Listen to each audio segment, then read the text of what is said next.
Welcome to the show. I'm your host, Connor Knowles, and this is the Nerdic podcast, episode 184. Joining me as always, Steven Sims. Steven, hello. Michael, Darren, Sims. I don't like that you have 4 names. Me neither. That's too many. They should have all started with S. I mean, Steven, Simon. It's weird. You got it. I completed You it. get the S reference. You got it. What'd you complete? I completed it. Completed what? Barbenheimer. Oh, fuck yeah! Congratulations. Did it in order? Was there a right order? Did people settle on which order you should see these movies in? Heimer. So unfortunately, I haven't seen Barbie, so I haven't completed it. Oh man, I think they just announced the digital release for Barbie though. Oh, have they? So I guess I'll watch that. I've got that soundtrack in my car and it's on repeat. The Barbie one? Oh, mate, it's sick. I thought you meant Oppenheimer. It's just nukes going off. It's just physics, quantum physics. Oh, mate, what a film, man! Like we just left it so confused. We were like, that was way too much for our tiny little brains, and I'm like, you know what? Yeah, it was. I've never watched a film so intense with no action. Yeah, man, Nolan really did the damn thing with that movie. So good. It's so good. I've never known a film with such fantastic sound design in my life. Like everything just sounded crispy, and like the sounds just hit. Like every sound that was in that one scene was used throughout the whole movie. It was incredible. That scene, man, I'll never forget that scene.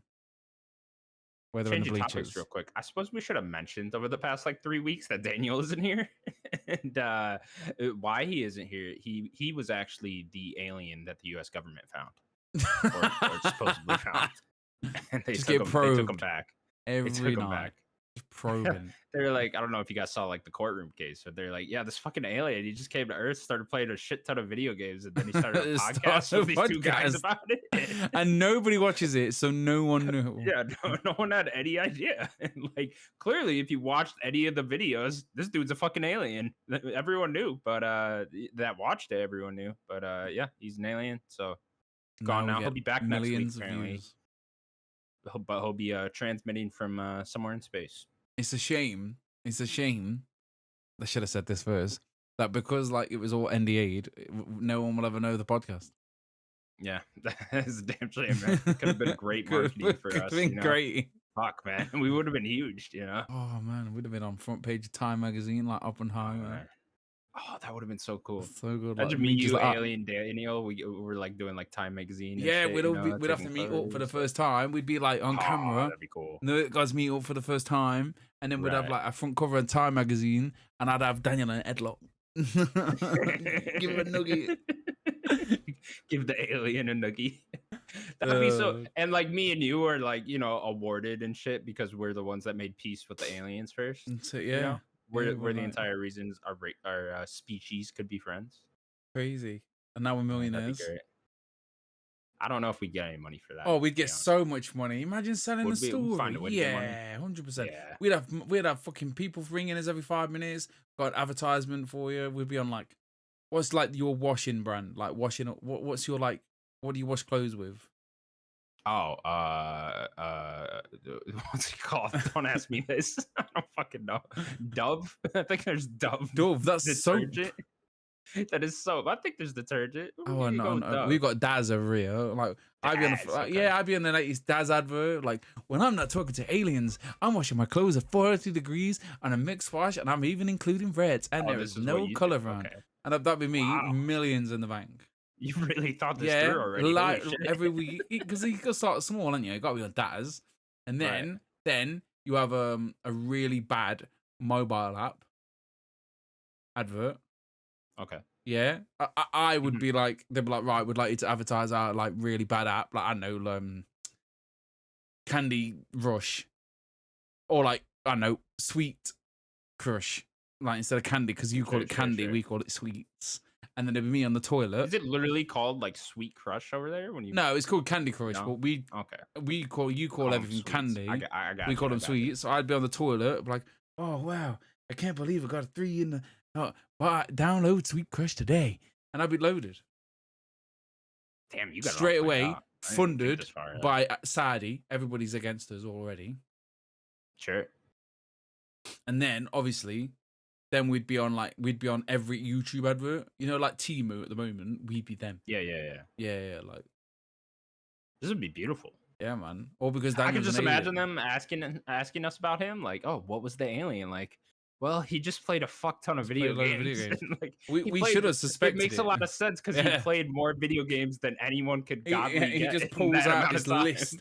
Yeah, I played 142 games. He works Every 52 hours a week.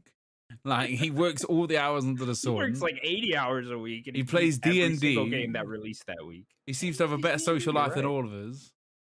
You're He's right. Yeah, he does have definitely more an friends alien. than me and you too. Huh. You know, they should actually look into this because this was a joke to begin with, but maybe Daniel really is an alien. Maybe he's Anyways, extraterrestrial. this is a video game podcast. It is. You know, I'll do a whole thing here. We are the Nerdic Gods. We do a weekly video game podcast. We run down the weekly video game news, all the major topics and things anyone would care about under video games. Then we run through what we've been playing. Normally, one of us is playing the latest, greatest game that came out. Except right now, none of us are playing Baldur's Gate. Sorry. And then to end the show, we usually end with a fun little game. Play like video game 20 questions. Me and Daniel have been doing a video game character ranking list. That's been fun. We haven't done one in a couple weeks because Daniel hasn't been here, like I said. But yeah, that's our show. So if you enjoy any of that or you enjoyed this episode, please subscribe to us over at youtube.com/nerdigods. You can also find us available on all audio platforms. Steven Sims. Oh, I should also mention we might have Chris joining us sometime throughout the show, maybe. Yeah, he is booked what's in going on to there. be He's on the having show with us. technical issues. Okay, so someone else may be coming in here any second. Not right now. Anytime. No, he's not here. Okay. Anyways, Steven Sims. It's been another busy week in the world of video games. I don't know what we're starting with, so I'm just going to start with what excites me the most. And that is this. Starfield has officially gone gold. The next Bethesda Game Studios game will be launching on September 1st in early access and then September 6th worldwide for all players. Preload will begin on August 17th on the Xbox Series S and X, also PC, I believe. Oh, no, and August 30th on Steam, excuse me. So, yeah, there you go. Starfield is coming, guys. We're almost here. 2.5 weeks. Sims, I'm fucking excited. You're fucking excited. Let's go. Did I dream that somebody put in the Discord that nobody's getting this game until the 1st? That turns out no, that is not. We don't know what's going on there exactly, but Tom Henderson tweeted out that people are getting it later this week, and then some other credible source on his Twitter account said the 17th. It sounds like reviewers are getting this tomorrow, but it might just be like major publications that are getting it, and not your run of the mill small time reviewers get it till the 1st, like everyone else in early access. IGN will get it. GameSpot. Yeah, so I think like IGN, GameSpot, like you just said, kind of funny even. Kind of funny will get get it tomorrow because they've got such a good relationship with Bethesda. Oh, for sure. Xbox, Kind of funny's got a very good relationship. Very with, like, good relationship with Xbox. Like incredible. Like for having the only especially person to have Xbox, Phil right? Spencer on. Yeah. Yeah, it's I'm excited. Like, you know, I just had a discussion with a partner. She's like, she doesn't think it's a good idea. She doesn't like the idea of having to pay £31, which isn't a lot, but like for a game that I could get for free, because I'm getting it 5 days earlier. Like it is a bit of a piss take, admittedly, but the fact that like 5 days of like constant coverage of this game everywhere you go look is gonna be Starfield. Like, I just don't think I could take it.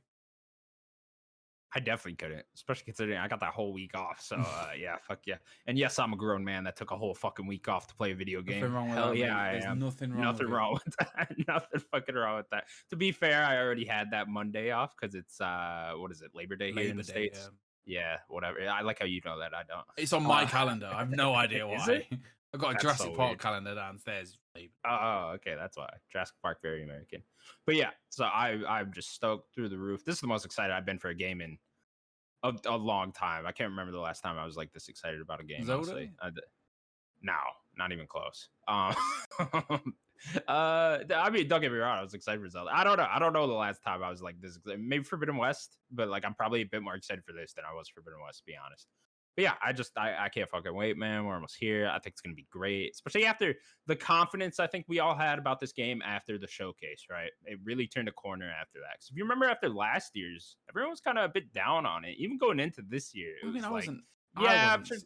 I don't think But like the not down, overall, but like the everyone was overall just like, people were yeah, like, it's just gonna it be just another looks like, Bethesda Game Studios game. But now I think there's a chance here that it does reach those Skyrim type levels I think it was of just hype and audience appreciation, I think they did reviews and a stuff. really good job of like the people presenting it conveying their excitement, and excitement's very contagious. Like you could get me hyped up. Like someone will come on here and talk about Baldur's Gate now, like podcast. We listen to podcasts all the time, and you hear people talk about Baldur's Gate, Baldur's Gate, Baldur's Gate. 90% of the time, we're downloading Baldur's Gate because we've heard it's good, and then we've gone, oh, it's not really our thing. Yeah, I agree. I mean, the more I've seen of Baldur's Gate, just like gameplay wise, I've just been like, I don't know if this is I for hear me about type of it. thing. I hear about it. Yeah, Hear about it. Hear about it.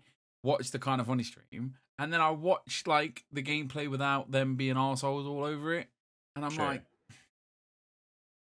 Just don't know, right? Yeah. I mean, it'd be fun to like talk to people and make decisions, but when it talks to like when it comes to like combat, nah. Yeah, the combat doesn't interest me that much either. I don't know. It's one of those that I have to try just out of curiosity now. Like at some Yeah. point, I'm gonna pick this up later in the year. Hopefully, it's on a sale or whatever when it hits PlayStation. It probably won't be, but like come like mid-November when I've gotten through the big fall rush of games, I'm definitely gonna check out Baldur's Gate 3 and see if I can get into it. Maybe I fell in love with it. Who knows? It's the highest rated game now on OpenCritic, period, which is just fucking insane, right? I don't think anyone really saw that coming. I was expecting it to review very well, but maybe not that high. So it's definitely just one of those that I feel like if you consider yourself like a hardcore gamer, you at least have to check it out, right? Just to see if it is something you'd be interested in. But yeah, no guarantees I'll be super into that. It's a busy year, man. This year's fucking nuts. Yeah, Got it's Armor Core awful. next week. Even this Friday is. I know you got that WrestleQuest game coming out that you really look forward to. Well, that's passed me by now, isn't it? Really. Yeah. What's the point of picking that up? Like, I don't know. Like, it's just got given a 6, and I know that doesn't mean anything on IGN, but like, I don't know. Like, I'm quite happy to like. I downloaded Far Cry 6 yesterday.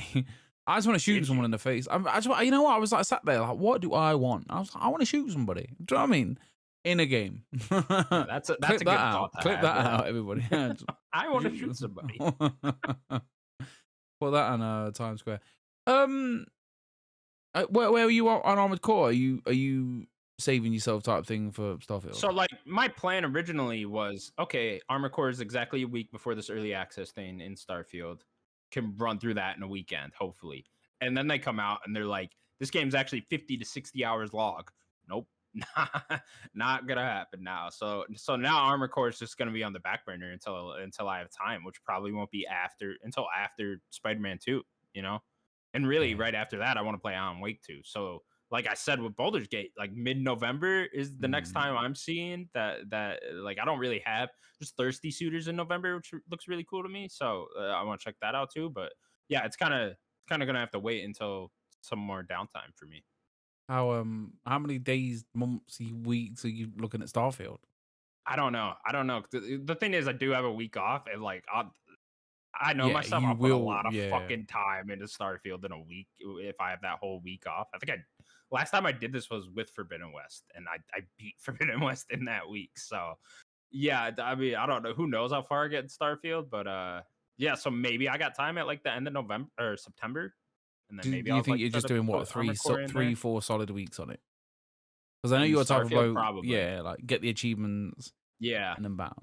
That's my plan. Like I'm gonna want to see everything I possibly can see in Starfield, you know. So yeah, it's just gonna be so fun just watching the game, just like everyone play it, everyone find out the glitches, like how to like just everyone just be a part of it. I can't wait. I just can't wait to see it's this always game. so nice too when it's just a game that like it just feels like you can live in, you know. Like and it's like we don't really get like a lot of those. Like we do, but we don't at the same time. You know what I mean? I guess Tears of the Kingdom was kind of that, but like Starfield feels like no, I could go like get an apartment in New Atlantis and just like run around that town and like live in that city. Like it feels like that. I know, I'm sure it's not like that in depth, but it does just feel like one of those games that you could just put endless amounts of hours into.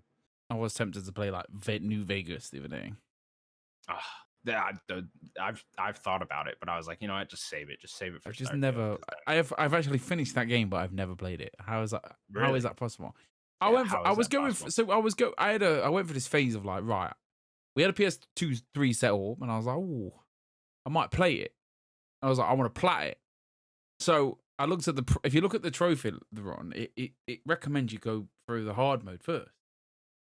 And you can literally, Really? if you do these, like, it's like 4 steps, wake up, go to one area, go to another area, and then literally survive the final battle. It just literally just push, and then press left, and then follow some dialogue at whatever, and then you've done it. So I did that. Oh, so you just like cheesed it right to the end. So like I've got a trophy that says like I know you beat the game in hard, but then I was like I can't bother now. Damn, how long did that take then? Like, how quick can you get through Fallout New Vegas? I mean, it probably took me a couple of hours because obviously I died a few Okay. times, Yeah. but like not long. But I don't know. I never played New Vegas. Like I queued up midnight launch, bought the book. I literally not long sold a collector's edition of Fallout New Vegas. I have the collector's edition of a Fallout New hardback. Vegas, yeah. It was like it came in like a giant like fucking rectangle, and it came with a bunch of poker chips and like an art book and steel case and stuff like that. Oh, this is the guidebook. Sorry, yeah, the guidebook. Oh, the guidebook. Okay, gotcha. So I just sold that. Well, yeah. What's funny about that collector's edition though is I do remember the poker chips. I still find poker chips just in random boxes now and then. I'm like, why are these poker chips all over the place? You're always moving as well. Yeah, that's a good point. Yeah, I always find them. I'm always just randomly finding a Fallout New Vegas poker chip. Yeah, I love that game though. Bethesda Game Studios in general, man. That's a studio that just their games mean so much to me. Like it really, I could like. It's definitely one of those companies for me where like I wouldn't be sitting here doing a fucking video game podcast without them. No, that's for damn sure. Yeah, like I wouldn't love video games as much as I do without them. So Starfield, man, I'm just eagerly anticipating this, counting down the days now. Almost there. I know, man. How long we got? 2 weeks. 2.5, yeah. It's gonna be a rough 2.5 weeks. We'll probably get to that later. But yeah, I'm excited. I'm looking forward to playing my Xbox. I actually turned it on finally. No, because I've been playing Alana. I'll talk about that a little bit later. But yeah, it's yeah, I'm over on the Xbox. I can always see your Xbox like in the little like creeping. Right like, there. Right there. Yeah, there it is. They're just poking out a little bit. But my daughter's Xbox One X is upstairs. And she's gonna quickly find out that the X is coming downstairs. Coming downstairs. We're gonna need that X. Gonna need it. Can't wait. I'm so excited. Urgh! You know when you have to growl like. Urgh. I got you. Sometimes you gotta let out a primal growl. I got you. You gotta let it out, man. Gotta let it out. I can't wait to hear people talking about it. I can't wait to see people leak it. Oh my god, I can't wait to see the leak footage. Oh no, I don't want no leaks. I want to see all of it. All of it. No, I'm about to mute it all on Twitter. That's a good point.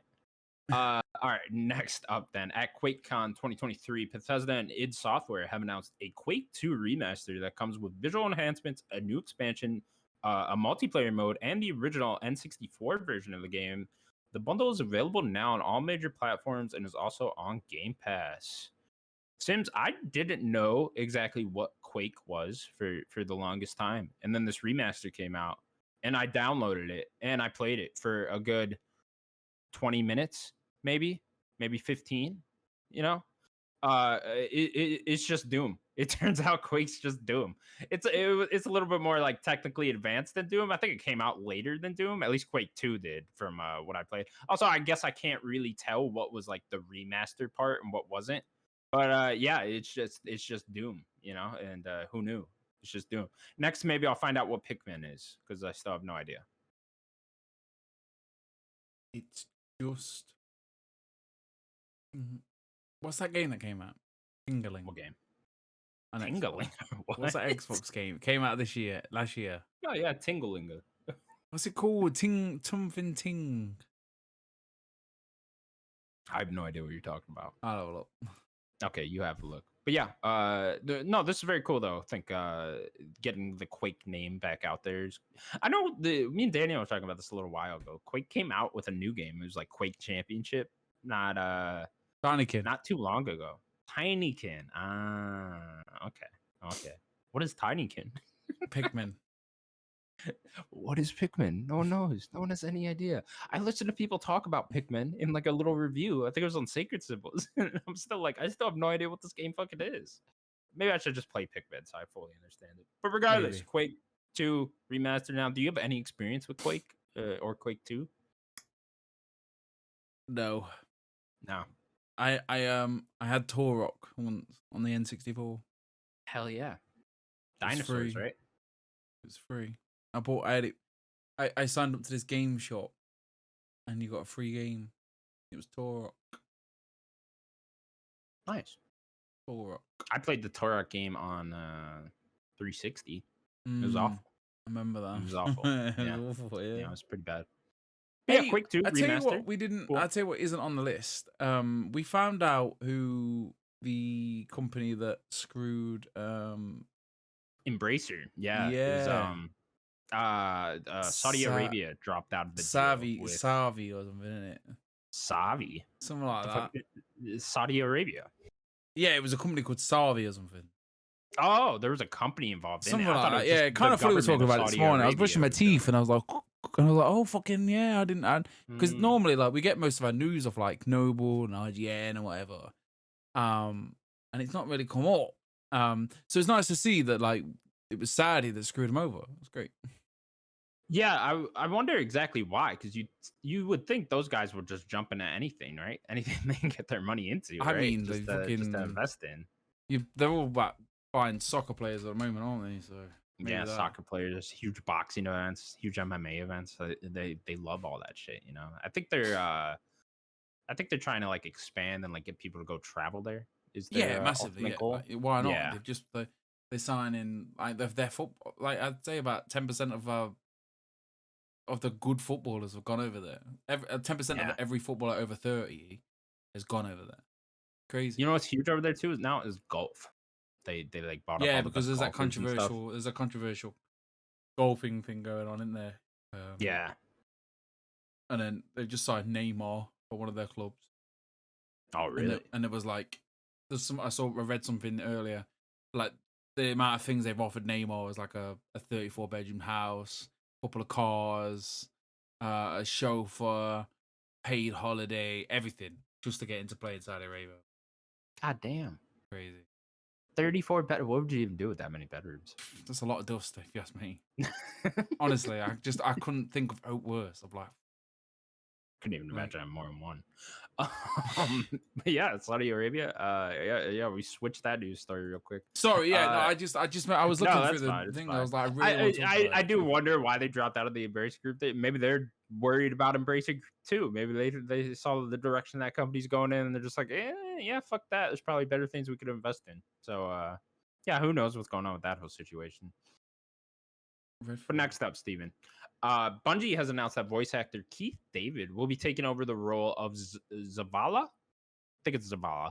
From the late Lance Reddick, who passed away earlier this year. In Destiny 2, he will be taking over the voice and for all future Destiny content. So, there you go. Still very unfortunate about Lance Reddick, but got a new voice actor now. He sounds just fucking like him.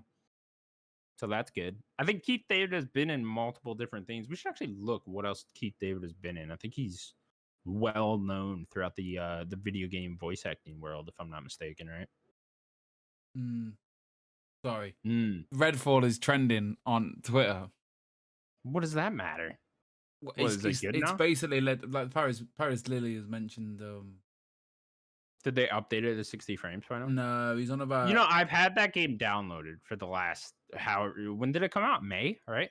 I've had it downloaded since May, and I get an update every time I turn my Xbox on for the game. Really? Like, I wonder if it's good now. You know, ruined my birthday. Did you know that? That was a damn shame. Damn shame.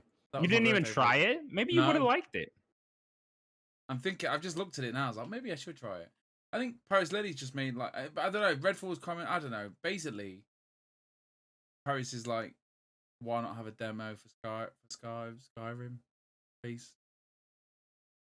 Starfield. Starfield. Right, please tell me the story again. Give me the story. Sorry, I got distracted. Okay, yeah, we'll do it again. Bungie has announced that voice actor Keith David will be taking over the role of Zavala I should from have the listened late to this Lance Riddick, who story. passed away earlier this year. He will be taking over the voice of Zavala in Destiny 2 and all future Destiny content. There you go. Yeah, Keith David, he sounds just like Lance Riddick. Still unfortunate about Lance Riddick, but rest in peace to him. But yeah, this guy sounds just like him. So seems like a good choice, right? Yeah, definitely. It's such a shame that about Lance. But if they find the right man for the right job, I'm sure this has come with lots of sensitive approaches to maybe his family. I don't know. Like, it's they'd want the character to live on. They've said that like they're keeping all like his original voice dialogue, right? But nothing like that's changed. Right. So like anything he's previously recorded.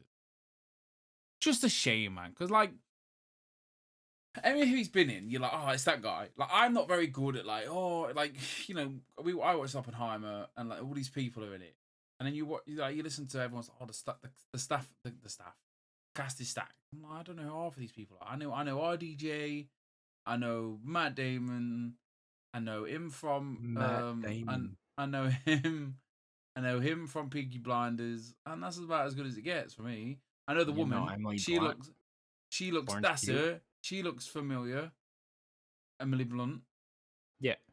That's it. Emily Blunt's and stuff. You've seen Emily Blunt. Yeah, I'm like, oh, I know her, but like anyone else, I'm like, No oh, idea. the weird looking guy that looked dodgy as fuck, big teeth.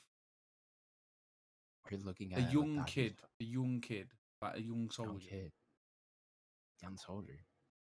I don't know what you're talking Anyway, about. yeah, so I'm like, oh, it's that guy. And like, the voice is so distinctive, and I'm sure he's a great guy, was a great guy, or is a great guy. And like the Horizon guy, you know what I mean? Like, it's a shame that like, what's gonna happen in Horizon? Like, is this same guy gonna play Lance Reddick? Is he gonna play Silas? If he sounds I do want that is a very good question about that because I guess spoilers for Horizon Forbidden West. I didn't play DLC yet. Apparently, this continues somewhat in the DLC, but they like all team up at the end, right? And they're like ready to face the big thing at the end of the trilogy. So I don't know. Yeah, the Lance Reddick's character would be quite involved in that storyline. Maybe they kill him off screen. Maybe you open the game and it's like a funeral for Lance Reddick's character. Somehow he died. And, I don't know. It's a bit of a cop out because he's such a big deal. He's like he's definitely like. He's someone you will have to kill at the end of the story. Sure. Because he's such a, heel face character. Like, you never know where he stands. Like, I mean, at the end of Horizon always baffles me. Is like, he goes up the stairs and then he goes down the stairs. Yeah. I'm like, what? I was about to say, turns out he went back up the stairs once the credits started rolling and he was like, I'm fucking out of here. I just wanted him to go. I was like, that would have been such a better arc though, wouldn't it, for him to go up the stairs and go in the rocket ship? I kind of wish they all went, and then the third game took place in space. You run around doing space shit. Actually, Starfield is space dinosaurs. Yeah, man. Space robot dinosaurs. Space robot dinosaurs. That's the three coolest things anyone's ever said in that. That's what I'm saying. That's what I'm fucking saying. Like, space like robot gorilla dinosaur. That's a fucking idea right there. You could have it. Space robot dinosaurs that breathe fire. You can get that in there too. You'll definitely get that washing powder commercial after that. But yeah, Keith David. Turns out this guy did the voice for David Anderson in the Mass Effect trilogy. Your, Anderson, Commander Anderson, whatever the hell his name is. Shepard. We need to go to the. Yeah. Yep, there you go. That's Shepard. You do that really well. You say Shepard very well. That's great. Shepard. So yeah, that was it. That's why I sometimes like I'll be like driving and not concentrating and nearly crash it. Definitely nearly crash it. And I think, how do I want to start the show? And like 90% of the time, it's, can you believe that we got the Mass Effect trilogy? And like two summers ago was the best summer of my life. Just played the Mass Effect trilogy. It was 1, so great. 2, and 3. Back to back. 3 of them too. Oh, so baby. So I had the sniper. Can we do it again? Can we put them out again? Just and give me the trophies again so I can just play it. You know, you don't even gotta like update it anyway. Like, just give me it again. I'll do it again. Sniper. Give I me remember a just PS5 headshotting version people. because there's only Yeah, PS4's PS4 version. version. Give me a Yeah. PS5 version. You know, just so I can go through and get those again. And 'Cause that'd be a good time. just sniper building everyone. Just like, oh man, I was so good with that sniper by number. I was like, Aspect Trilogy is so good, man. So it's just good, so man. fucking good. There's nothing better than like nothing. There's not a better trilogy. No better Please trilogy. make Mass Effect 4 good. Please. Please, mate. Someone. Oh my god! Please. Imagine how excited you'd be for Mass Effect 4. Oh my god. Please. Someone make that good. Oh man. You imagine you're like, oh, I'd like to book a week off. Oh, unfortunately, Mr. Sims, you've used all your holidays this year. And I'm like, just here's my P45. I don't know what that means, later. but I'm assuming you just mean you quit. I just quit my job. Have some of that. I don't know why you had to hand them some type of fucking oil. P45. All right, cool. Whatever. Oil. That's what it sounds like. It sounds like you just spray your what's it called? WD-40 on there. WD-40. Okay, you know. Why have you just brought a can of oil in? Sir, we can't accept this. What are you doing? All right. Dude. Next up, THQ Nordic held a digital showcase late last week. The most notable announcements from the showcase were a new co-op multiplayer 3D South Park game titled South Park Snow Day, coming out sometime soon, and then we also got an official teaser trailer for the rumored TMNT The Last Ronin video game. TMNT stands for Teenage Mutant Ninja Turtles, if you didn't know. Sims, let's start with the South Park game. South Park Snow Day. This is a new South Park game by THQ Nordic. This will be a 3D co-op multiplayer game, which I don't know how you feel about that. I forgot what me and Natalie were doing. We were doing something. We were watching something that was more... We were doing something. And then I was like, my phone pinged. And I was like, oh, fucking hell. I forgot about the THQ thing. What day was it? Thursday last week? Maybe Friday? Doesn't matter. It was a day last week. Late last week, specifically. I was watching the last episode of Twisted Metal. Ooh, nice. And I was like, oh, fucking hell, I forgot about this. And then I was dead excited. I was expecting, RPG, Ubisoft. I mean, but like not Ubisoft. And then watching the trailer, I was like, oh, this is not going to be good. Now, it looked like at least the 3D models just looked like they don't look good. A game you'd play on your browser, like back in the day. That's what it reminded me of. And I was like, what is that? What is that? Why? Sad, isn't it? Yeah, I don't understand a 3D co-op multiplayer South Park game. Like, it's to beat 'em up, innit? I bet it's a beat 'em up where you throw snowballs. Final Destination type thing. Yeah. Not Final Destination. What's it called? They all die? Dynasty Warriors or something like that. Do you know what I mean? Oh, okay. Gotcha. I could beat it something like but it's just a beat 'em up, innit? It's just like it'd just be like a Lord of the Rings, South Park, beat 'em up type. Okay, you're giving it too much credit now. Those Lord of the Rings games were great back in the day. Yeah, but something along them lines of like... Sure. Yeah, like, I mean, if that game is not good now, but I reckon that's as good as it's going to get. Yeah, I don't understand why not continue with the South Park RPG games in that art style too. Like, they really had something there, and those, like, the Fractured Butthole and Stick of Truth were great. I played them back to back. Great games. Really Did good. you really? Yeah, those are fucking awesome games, and it's like, even when Ubisoft took it over from Obsidian Games, the second one was still very good. Like, Fractured Butthole was still very good, even though it wasn't made by Obsidian. It wasn't as good as Stick of Truth, but it was still very good. Yeah, they should have kept the turn-based combat from the first one for sure. But I still thought it was a great game, and it's like, why not just continue that? Why you're gonna switch over to this whole live service 3D multiplayer game thing? I get everyone's chasing that bag now, so that's what they're gonna do.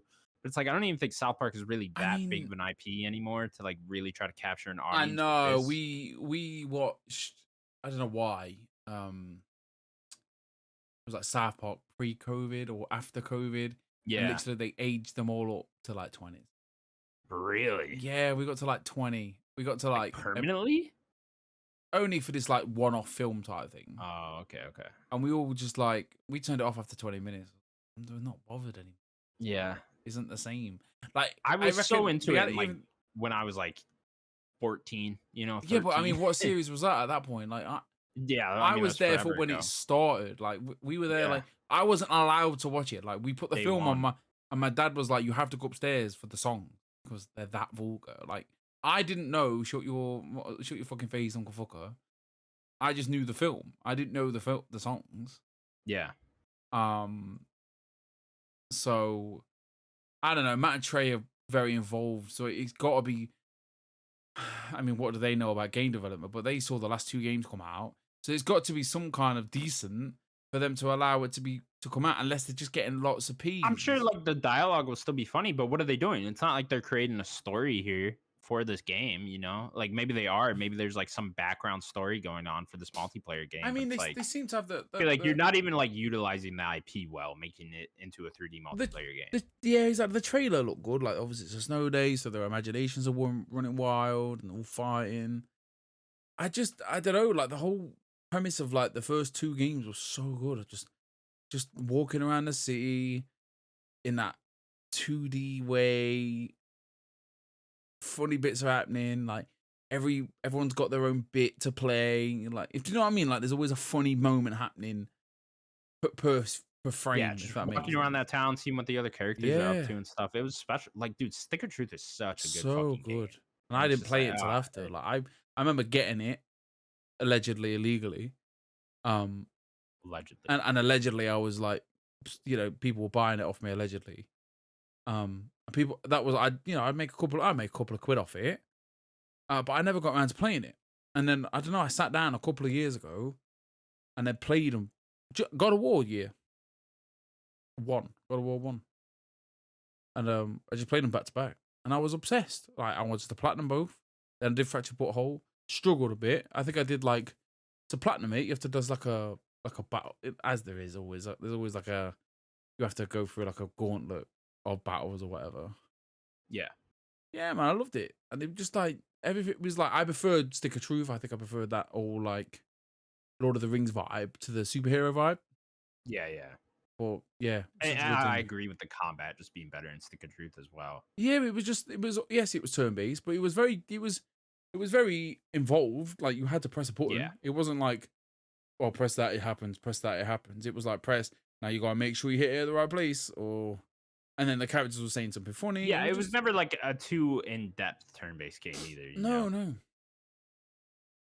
But So you yeah, could fuck it up. I'm disappointed that it's not continuing that lineage of making single player We just need RPGs to in the see South Park gameplay. We model. need to see what they're doing, Yeah. and But like hopefully, even like, then, I don't even know if I'll be like excited. Like it's just I don't know, but man. These that's the multiplayer games they animation. come out and I'm just like I'll wait for Game Pass, you know? Mm, That's what they all like that Crash Bandicoot game. I played the Crash Team Rumble. I played that cuz it was there's like a free trial or whatever or like you get like a time limit oh, on it.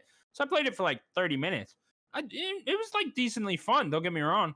I'm not it was only $40 too, but like I'm not spending $40 on this. Like how long am I going to be interested in, you know? And it's just like that's the thing with these if you don't have like a dedicated friend group to play these multiplayer games with you, you're not going to really have that much fun for that long. So the value to me just goes down entirely. You know, it's like, I'll just wait for it to be on one of these services at this point.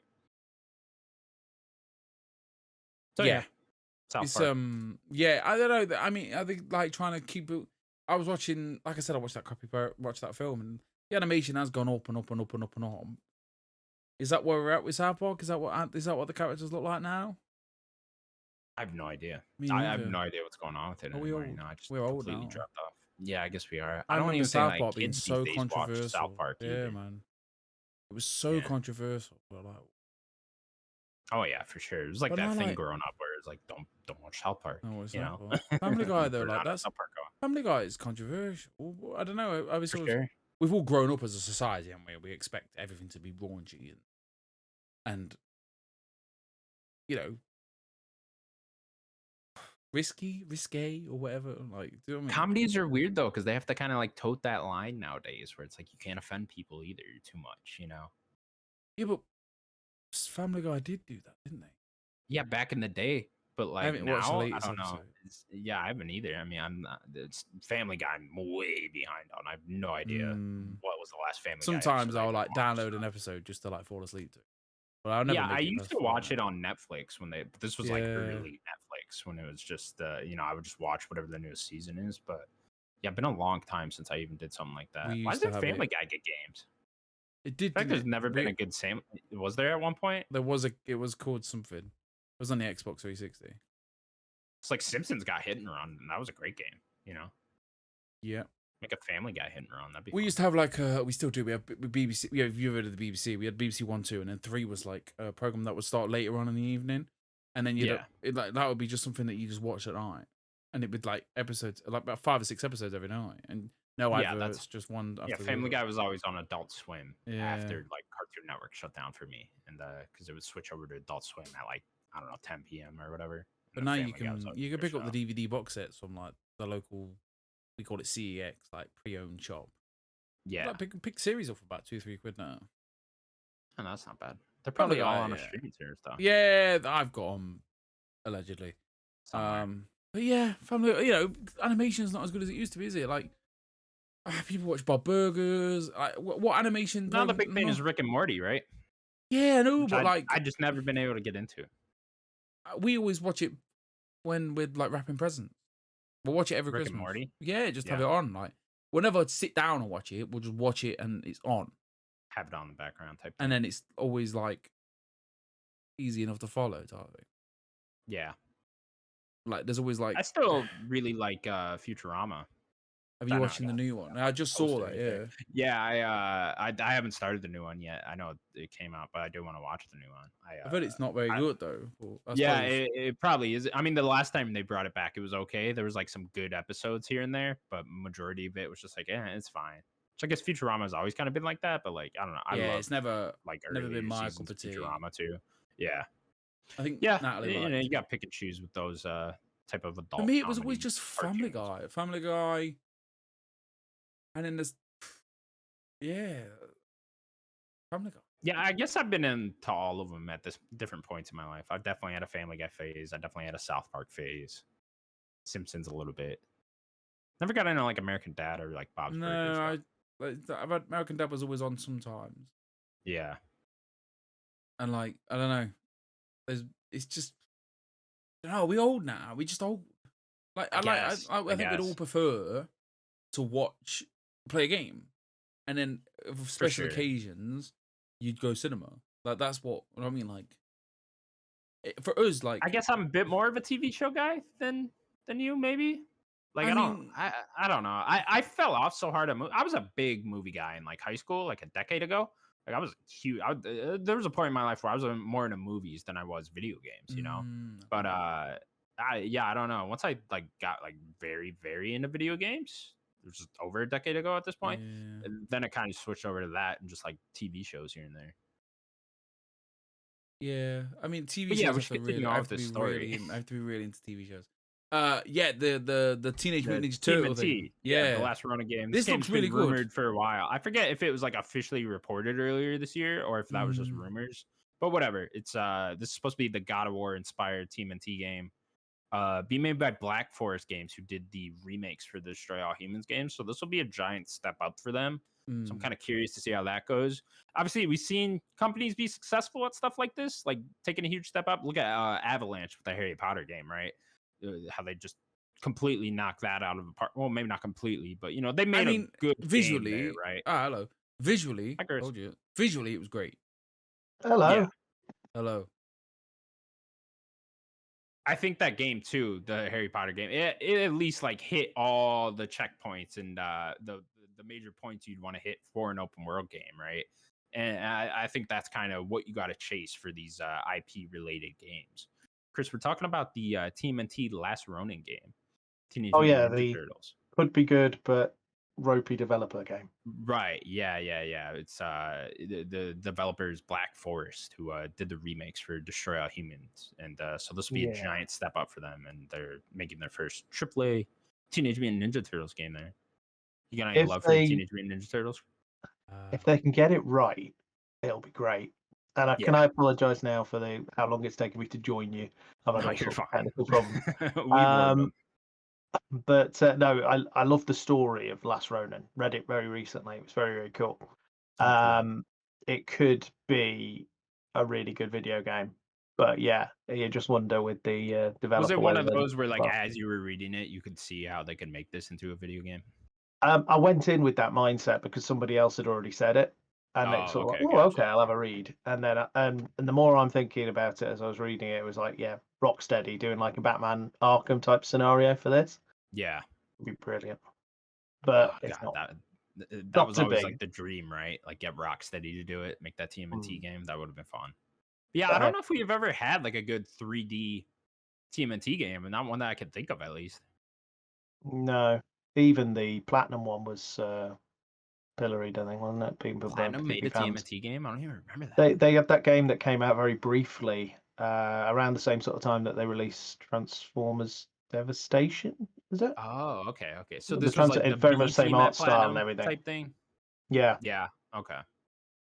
Yeah, badly received. we'll have to see here because I'm gonna have it's to going to go. be dicey, but it could be very exciting too. I know people have always wanted a great TMNT 3D type of game. You know, like I was saying with Hogwarts Legacy, like just give us a game good enough that's in that world. You know what I mean?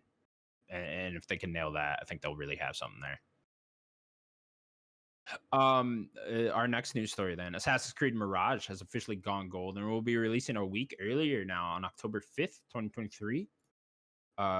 This the next Assassin's Creed game. I think it's been a little while since Assassin's Creed put out a game. I think their last one was Oh Valhalla. yeah, So when was that? Valhalla's the 2020, like right? launch of the PS5. So Yeah. So they took a good 3 years off here, which good for them. I think that mm, series needs it, right? It could use a good break. But yeah, coming back in a smaller way now. They're supposedly going back to a more smaller Assassin's Creed game, more focused on stealth and whatnot. It's supposed to be going back to the original Assassin's Creed games a little bit. So we'll see how that ends up working out. You excited for this game? yeah, I'm actually a massive fan of the open world Assassin's Mm, Creed. I think I'm very positive about those.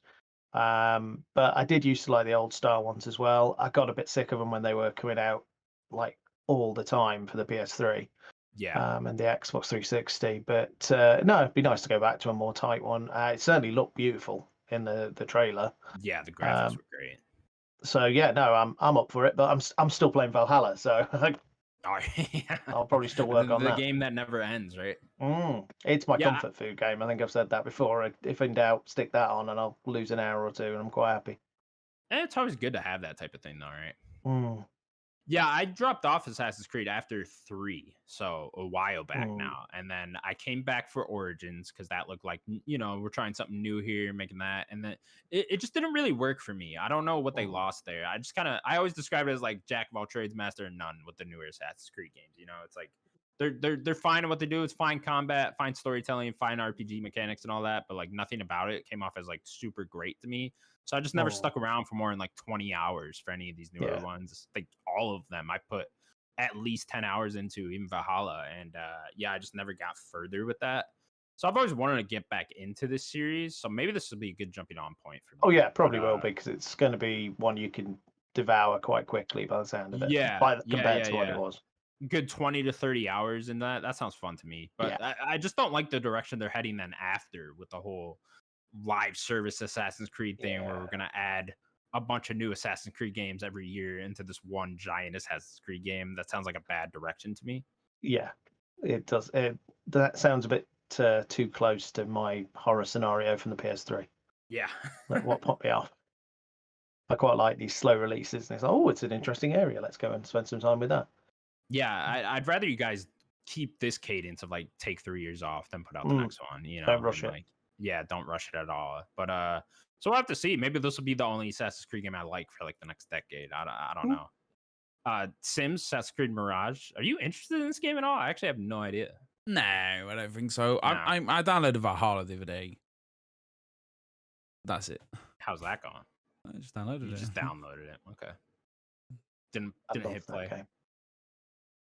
Yeah, Chris loves it. He was just talking about how much he loves it. I do want to play He it. just downloaded it to watch the download bar go. Because Okay. like I did the Odyssey, because I've done Odyssey and I did whatever the other one was. Origins. Exactly. And you beat both of those type thing, or did you just like play them for a while and then put it down? I platinumed the Egypt one. And then I think I beat Odyssey. But then I was going to go for the platinum, and I was like, too big. It is too big. Is it? That is, yeah, Odyssey is too big. It's too big. Is it? Yeah, Because it's one of those, for the platinum maybe, but you can always go back to it. And there's always going to be more if you're enjoying it. When you're in, but you just don't go back to games though. Like, come on, let's face it. I do. We don't go. Yeah, but you don't finish games. I don't. But that's the thing though. I was saying to Connor, I've been playing Valhalla since it came out, and I still love it. I'm nowhere near finishing it because I'd spend all my time doing raids. I do want to do it. Get me in the boat. We'll go to raid somewhere. You don't get that annoyance with that where you're like, oh, I got to learn the mechanics again. What was I doing here exactly? Yada, yada, yada. What's all the shit Really in my quick inventory? to pick up on that one. Is it? Okay. I jumped straight back in and got it. Other games, I have had that problem. Yeah, that's always my problem with jumping back into giant RPGs. I'm just like, I have no idea what the fuck was going on here. Witcher 3 for me. There's one I have to stop and think about. It's like, what was I doing with it? There's something about I can do something to my swords. So it's funny. That's the one game I did go back to after like years and went back and beat it. It was like a couple years off, and then I went back and beat that one. That's a long fucking game, though. Oh, it is. Yeah. I go through periods of playing that. I've not finished that one, but I do go through, like, I'll play this for a week or so, and then I'll get distracted and play something else. Yeah. All right, cool. Let's do our last news story real quick. We're gonna do a little review roundup for the Texas Chainsaw Massacre game and movie now too. I believe WrestleQuest also just dropped reviews. Sims is about to cry, I think, on camera. Is he? Okay, well, we'll start with that then. WrestleQuest is currently sitting on OpenCritic a 72 on OpenCritic. Let's see here. IGN gave it a 6. GameSpot gave it a 4. Oof. And then GameBolt gave it a 9 out of 10. There you go, Sims. It's all right. It's not bad. 72. It's not, awful. Steven Sims, I know. Actually, I suppose both of you are giant wrestling fans. So, are you two both looking forward to this game? I'll let Sims go first. Chris is the bigger wrestling fan than me. Like he, no disrespect, he's older than me, so he knows wrestling longer than me. Wow. I was just excited for this little indie game to have its own little take on wrestling. Like, that's what I was excited about. Like, it's not just going to be a wrestling game. It's going to be a wrestling story, if that makes sense. Like, in the wrestling world, if that makes, like, with these like legends that are actively involved with the game. I was just, I don't know why I was so excited about it. Obviously, listen to Greg Miller, Jeff Jarrett's there, and you're like, oh my god, I've been waiting for a very, very, very long time.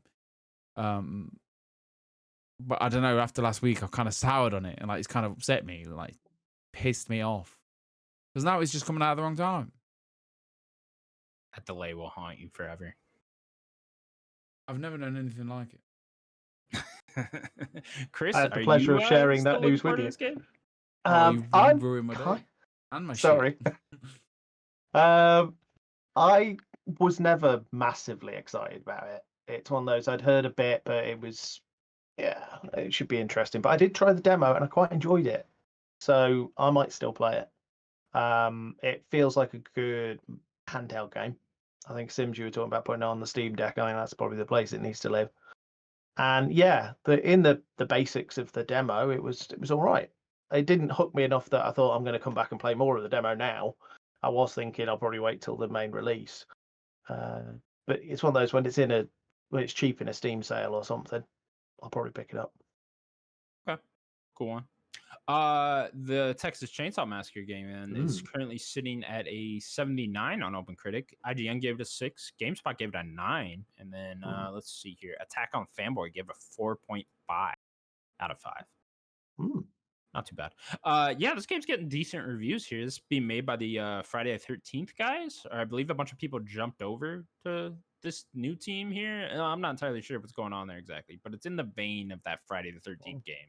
Just Texas Chainsaw Massacre now. And I really like that Friday the 13th game, so I definitely want to check this out. I think it looks really good. And it's on Game Pass, so try it. Yeah, might as well, right? Yeah, I when I saw that, I was like, I'll definitely give that a go. And watching some of the videos, it certainly looked way prettier than the Friday the 13th game did. The game was so janky. It's a shame, though, because the concept was good. Yeah, no, I put some hours into that game. Let me tell you, I put like good 30, 40 hours in that game. That was a really fun time. It's a good video to watch, like your streamers that you watch playing as well. Yeah, There's some really funny kind of funny I have a ones. lot of fun with there. Yeah. Yeah, it's got like a unique scary element to it too, for a multiplayer game, which is kind of hard to make you like scared during a multiplayer game, but like they Yeah, pulled it off pretty well on that. So they did. yeah, I'm looking forward to Texas Chainsaw Massacre. I've only ever seen the first Texas Chainsaw Massacre a long time ago, so I don't have any love for the IP or anything. I kind of wish it was like something else. If it was like Freddy Krueger or something, I've I'd jump all over this. But never heard anybody recommend, well, you must watch like the following films. It's always watch the first one. yeah, that's So it. I think There's like I'm in the never same been boat. I've another only ever good seen one. the first. Yeah. Sims, any interest in this? No. No. Me and you hop on there this weekend? Come on. Get a group together? What is it? Oh, Is it just Friday? What is it? Friday the 13th again? Texas Chainsaw Massacre. Yeah. Asymmetrical multiplayer. Just not about that life, man. Not about that? Okay. I'll convince you. Not The about last that game we'll life. go over is Moving Out 2, which is currently sitting at an 82 on OpenCritic. Pretty good. IGN giving an 8.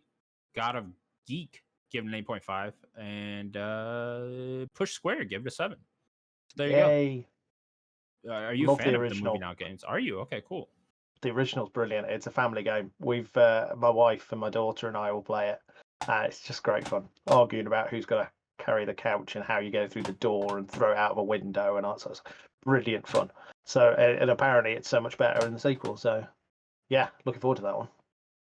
What is the concept here exactly of this game? Is it like You're the worst removal Overcooked? company in the world. Okay. Basically, you got to clear the house out. You've got so many items you've got to get out. They want particular items. You've got to try and do it in a particular time. Try not to smash too much stuff. And yeah, it's just fun. It's just silly fun. Is there like a time limit or something, or is it just Yeah. you try not to break? Oh, okay. there's a Oh, time if you want to limit. get like a Gotcha. silver or a gold or a bronze, and It's like Sure. Overwatch with stuff. furniture.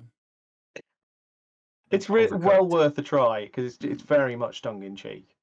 Yeah, Okay. and it's quite not realistic, but like if we were to pick up your bed, Yeah, like we'd have to turn it to get through your door. Do you know what I mean? And that's kind of how Sure. the mechanics are like Yeah, quite that. similar, like just pivoting it. You know what I mean? But you're doing it quickly, and then like there's a oh, conveyor I could get belt. this in the garden quicker. Throw it out the window. Well, and, They're not worried about me smashing the glass. Just throw it out the window. Fuck it. Yeah. All right. It's That's a great, good but movie each level's got company, like weird things to do as well. Like there'll be a basketball net and stuff, and it's like, oh yeah, we can throw a ball in there, and you'll get extra points and bonus and things, and it's really good fun. Highly recommended. People If just you like, walk in, the company's playing basketball. What the fuck? if you How like guys move stuff? Overcooked, it's that sort of working together, but without the stress. I would say because it's you're trying to rush at the time, but it's. I've never been as stressed as I was in Overcooked, but it is great fun. Okay, cool. That's gonna do it for the news of the week. Then we'll now move on to what we've been playing. Chris, let's start with you, bud.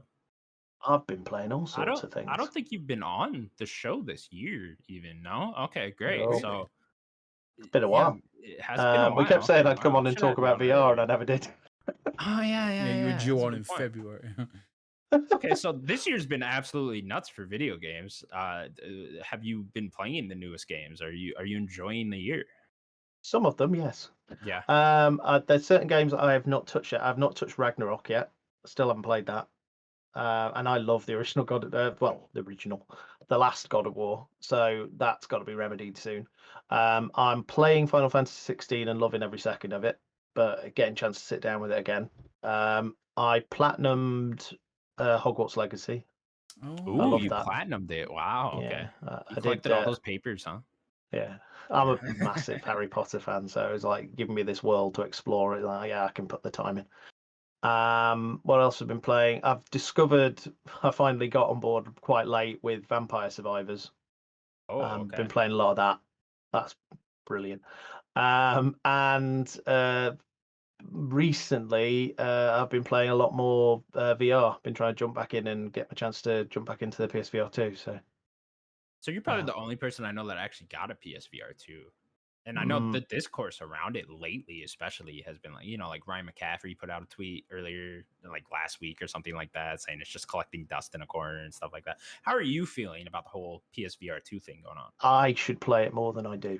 Yeah. It sat there for some time, and there's really no reason why it should have sat there for so much time. It's not like the PSVR 1, which was, oh, I've got the faff of all the cables, where's everything, plug it all in, blah, blah. If you're like me and haven't got the option to have it set up all the time. This is literally, I've got a cable, I'll stick it in the front, and then it's good to go. I think it's wonderful. It's so much better than the original PSVR.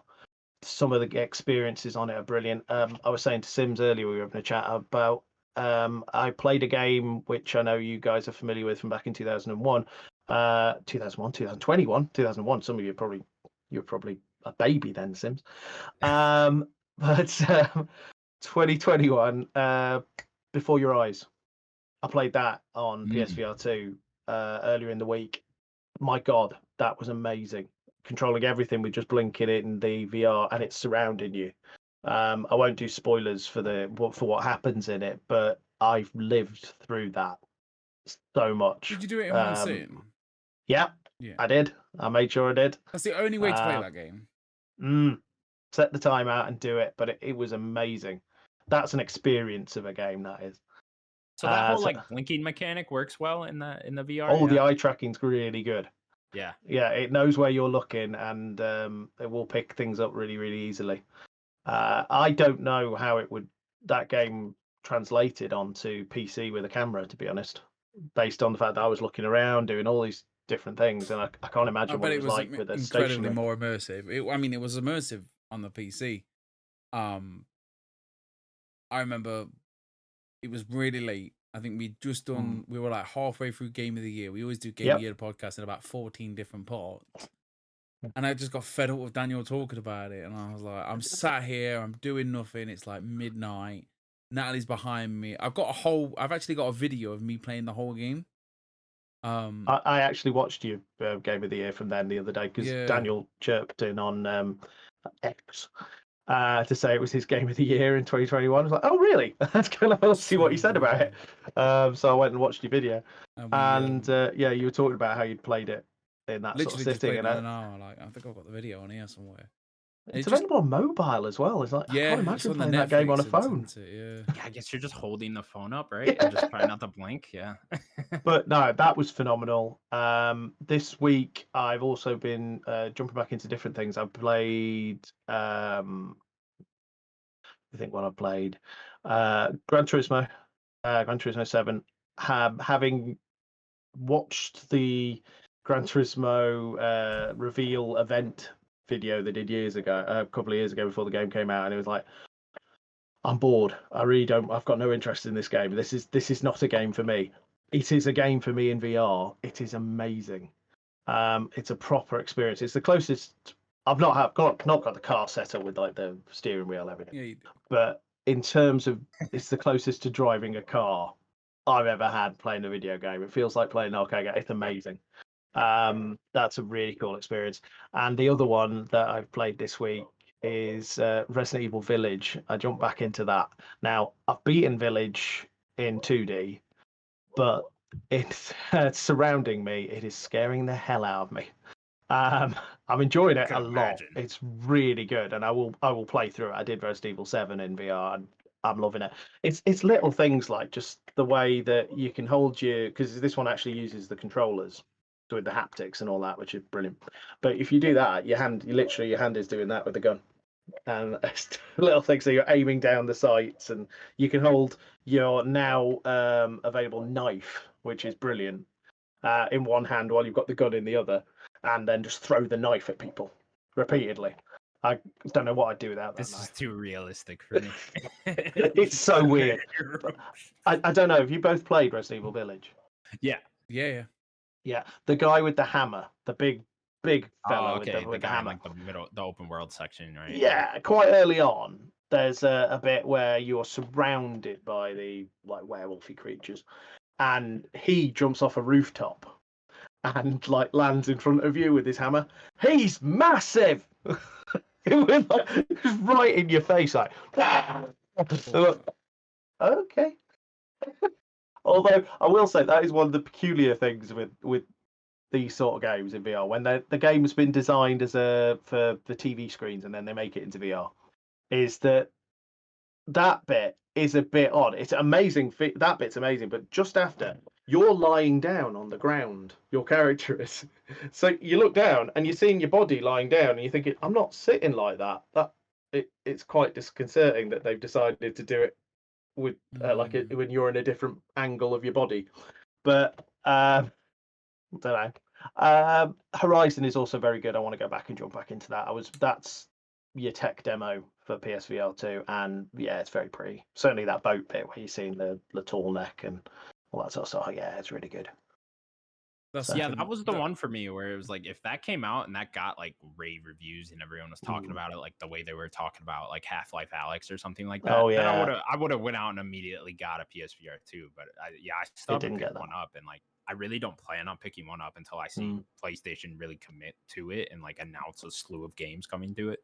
You've said it there. They need to do whatever deal they need to do with Valve and get Half-Life Alyx. It's the system could do it and could do it well. I love Half-Life Alyx. It's a great VR game. Why not? You've got the tech. Surely they've milked that for as much as they can over on the index. Like spread the love. Like I feel like if they could just get enough games like a Half-Life Alyx or like even Horizon, just give me like 2 or 3 more of those, just so I like feel like I'm getting my money's worth if I buy that system. Then like people like me would probably jump in more. I haven't played through. This is one of the games of this year that I haven't played through. Is Resident Evil 4 remake. I've got it, but the moment they confirmed, the VR version is going to be the whole thing, I'm like, well, I ain't playing this then. I'm going to wait until that comes out, and I'll do it all in VR. Interesting. So, do you actually like Resident Evil games more in VR than just playing them regularly? I like them generally, but I love the immersion. Walking around the houses and stuff. I've yet to see Lady Dimitrescu in VR. But that's going to be an experience and a half when she's standing like about to kill me. I'm looking around forward to walking around. Pants, Chris. Shut up. Get out of here. So that and for chilling out purposes away from the VR, I've also been playing a bit Stardew Valley. Nice. It's always just nice to drop in. Questions on Hogwarts. As a Harry Potter fan, like the world, I think that the world is amazing. The story, where do you stand on the story? I really enjoyed it. I thought it was good. It's a good twist on things. It's different time period. It's a bit weird when you consider we know the story in the future where nobody ever references this stuff that's happened underneath Hogwarts. But fair enough, they can accept that. But no, I enjoyed it, and they made the story very similar to the actual Harry Potter story. You went through a lot of the experiences he did, even though you're a completely different character. So I think the kid that was trying to get vengeance or something, he's trying to help his sister or something. Help his sister and go to any extent. That was good. That was the best part of the game for me. And it's quite dark what can happen with him. Yeah, flying around the world was amazing. Like just spending time in that world was really good. But, I really like the fact that your house choices made a difference to the game as well, in terms of who you interacted with and how different scenarios played out. I know from doing the platinum, I didn't do the whole of each playthrough, but just the bits I had to do for the platinum, I was doing story bits, and they were very different to what I'd experienced as a Gryffindor. So, by like the Slytherin options, very different and stuff. Yeah, I remember people talking about there's like different quests too. Like apparently one of the quests in one of the houses is like the best quest in the game. Yeah, and, like, people really praise that one. Hufflepuff, you get to go to like Azkaban briefly, don't you? Yeah, that was really good. With the worst name. It's like, I mean, don't get me wrong. It was a great time in this house. Like we didn't really play the game. We just watched all the films again. Bought loads of like pop figures and like looked up wands and like got all the house pillows lying around the house now. Like, but I enjoyed that more than the game. So like, I don't know. I went back to that world and had a great time. The game was great. The game looked amazing, but it just, I think it just, it was more of a visual and a brilliant visit to Hogwarts than a memorable story. Hogwarts was cool. It was great for us as well because my daughter really got into it at the time. So she was playing it and I was playing. We were talking about our experiences, and yeah, they won me over straight away. Really at the start when you're in a carriage that's been flying through and suddenly a dragon takes the carriage out, and all of a sudden you can see the thestrals in front of the carriage, and it's like, I've just seen somebody die. And like, yeah, they know their source material. I'm a geek, sorry. No, it's okay. That was the one thing I was missing with Hogwarts Legacy. I feel like if I was just a bit more into Harry Potter in that world, I think I would have come through and liked it a bit more. But yeah, it was a good enough game. I thought they did a really good job, at least fulfilling people's dreams of what a Harry Potter game could be. Yeah. Right. So it's just a shame it had all that negativity around it. With, well, if you're supporting this, you're supporting those views. I feel like everyone got over so quickly. You know, it's like that was such a big talking point leading up to that game, and then it came out. Everyone bought it. It's the highest selling game of the year. It's probably not even going to be top 4 the highest selling game this year. We'll see when Call of Duty rolls around. But but at the time, that was giving me a headache. I think it's just a lot to do with just video games media and just listening to all the same people say the same things over and over again. It's just that gave me a big headache too. I can't imagine how it's going to run on the Switch. That's gonna be interesting. Yeah, that still hasn't come out, right? That's not until fall now. And they got it on PS4 and Xbox One, right? So I guess maybe anything's possible. But I'm surprised they're not streaming it, doing it the online one. I remember me and Daniel talking about that. We thought that's what it would have been originally, was they were just streaming it through the cloud. But it sounds like they're fully porting it. So hey, good on them if they get a running. I'm sure they'll sell like another 20 million copies over there or whatever. It didn't look particularly great on the Steam Deck when it first came out. I thought. I think they've tweaked it now that you can make it better, but yeah, I can't imagine. Yeah, I know there's like a much more loading screens now, like when you go in and out of the castle on the PS4 and Xbox One version. So I guess there'll be even more on Switch if I had to imagine. But yeah, that's gonna be funny seeing how that ends up running. Let's move over. Sims, what you been playing, bud? This fucking shit. I don't know that game. It's a classic game of the year. More lemon cake. That's great. What is lemon cake? Oh, you just little like. You've been talking about this. Just a little bakery game. Like, what's the face? Janet Garcia was mentioning it on. When you first mentioned it, I literally thought you were like baking. No, you just basically open this cake like shop up, and then you start baking cakes, and then you upgrade. You get 1 oven, then you go to 2 ovens, 3 ovens, and then service gets faster, and you just got to be faster to bake it. It's just like a little solo Overwatch type thing. Overwatch. Overcooked. Seriously? Overcooked. Yeah, Trace is there. I wasn't expecting that twist. Yeah, Overwatch. There's a gorilla. He's shooting shit. He's always shooting. Winston's always hungry. Yeah, and then you heard about the fight between me and Final Fantasy 16. I kind of reluctantly just put it on and played it. Battle.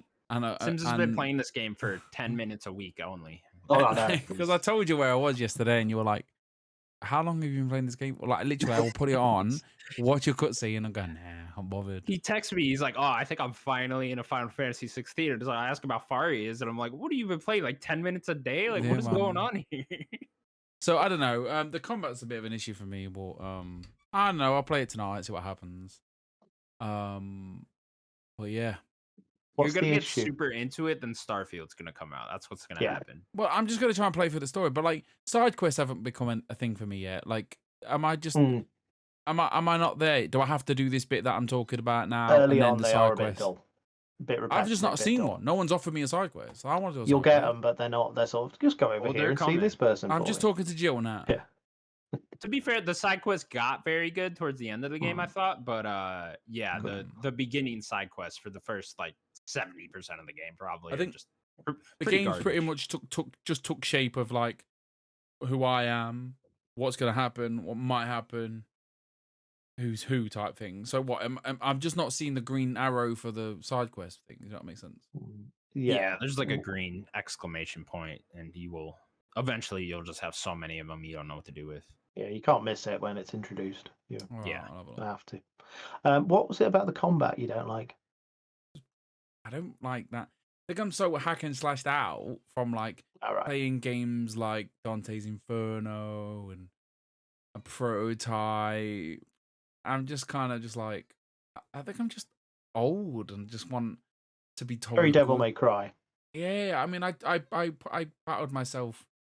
battled all the way through Devil May Cry, but I saw like it wasn't that long, and like it was all right, and like the story's good. Sorry, the story's getting there. So I don't know. I just got that Starfield fever. Like that's all I want. That's all I want to do. Earlier in the podcast, I just said like I downloaded Far Cry because I just want to shoot something. Like, I just want to shoot someone in the head. Like, and then like I don't know. Like I'm getting into a car with you next week. Should I be worried? Yeah, you should. Final Fantasy, like I don't know. Like I like the characters. I like the very Game of Thrones of it. Of like 1 minute, the two characters having a conversation. It's just so normal. Very run of the mill, and all of a sudden my man's got axe in his head, and you're like, yo. It's very Game of Thrones. Great. Yeah, so I mean, maybe more of that's gonna happen. Yeah, I don't know. I'm just very much ready for Starfield. Yeah, it's very Game of Thrones until it becomes very Kingdom Hearts. Then that's when the fun really happens. Mickey coming. I wish he just jumped out in like a black hood Mickey. Ho ho, hey guys. Like, what the fuck you doing here? All right. Yeah, we gotta wrap up here, but for me, real quick, I finally did it. I platinum Tony Hawk's Pro Skater 1+2. I've done it after years and years of struggle and trial and tribulation. So well done. That's probably my second hardest platinum, right behind Crash Team Racing. That's another one. Well done. Yeah, I have that one, and that's definitely still the hardest. But this one was the most grindiest, and it was very hard to get as well. So a well-earned platinum, the one I'm proud of.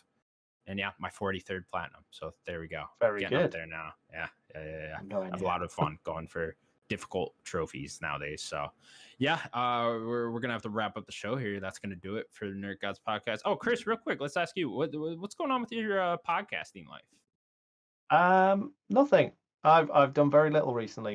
The Critic Guys stuff sort of dried up for a while.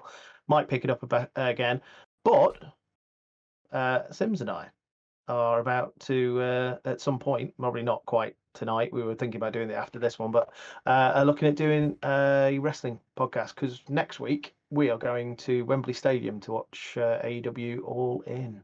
Oh, you guys both are awesome. Yeah. So so we thought we'd do like a preview and see how that all goes.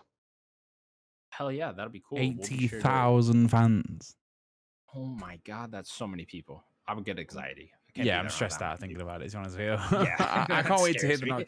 I'm excited about the most exciting part about it is having that many people in one building making so much noise. But the fact that like it's getting in the stadium and leaving the stadium is the worst part about it. Sure. Fine. Okay, we'll be sure to pimp that out when you guys put that out.